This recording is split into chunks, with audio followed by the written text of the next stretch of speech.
Алмазбек Акунжанович. 27 октябрь 2023 жылы баарыбызга маалым болгондой Төө Ашууда бир бензовоз жол кырсыгына кабылганда, ошол учурда Ички иштер министрлигинин 2 кызматкери иш сапарга келишет. Булар Кызыл Кыя шаарынын ички иштер бөлүмүнүн тергөө кызматынын улук тергөөчүсү милициянын капитаны Акуналиев Орозмат жана Кызыл Кыя шаарынын ички иштер бөлүмүнүн кылмыш иликтөө бөлүмчөсүнүн ыкчам өкүлү милициянын майору Шамшиев Дилмурат. Бул 2 кызматкер ошол жерде кырсык болгон бензовоздун шофёрлоруна жардам беребиз деп өздөрү бул дүйнө менен кош айтышты да. Анан азыркы учурда бул 2 кызматкерге компенсация берилдиби, келечекте берилеби? Бирөөнүн 4 баласы калды артында, бирөөнүн 3 баласы калды да. Ушу боюнча кандай жардамдар болот?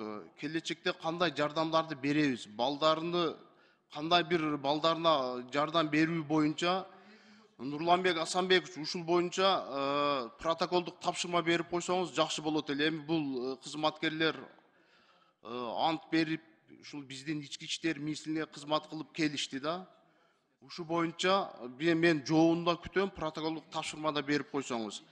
Андан тышкары Алмазбек Акунжанович, экинчи маселе бул бизде Кадамжай районунда, Кадамжай шаарында сурма комбинат бар. Андан тышкары Айдеркен шаарында сурма комбинат бар. Азыр сымап ртутный комбинат Айдеркен шаарында. Азыркы учурда Дубаташ деген ишкана иштетет. 2-3 айдан бери ошол жерде жумушчулардын айлык майнасын бербей келишет да. Соцфондко да акча төлөшпөй жатат экен, налог да беришпей жатат, электр энергияга да эч кандай бир карыздарын төлөбөй жатат экен да. Бунун артында ким турат? Ушул боюнча дагы протоколдук тапшырма берип койсоңуз, Нурланбек Асанбекович. Себеби эл бизге кайрылып атат. 2-3 айдан бери айлык майын албай жатабыз. Бул ишкерлер келишип эч кандай бир жардам көрсөтпөй жатат деп айтышып атат да. Өз билемдик кылып эле иштешип, ушул бирөөлөргө жамынып, азыркы учурда каалаган баягындай иштерин кылып жатышат экен. Чоң рахмат.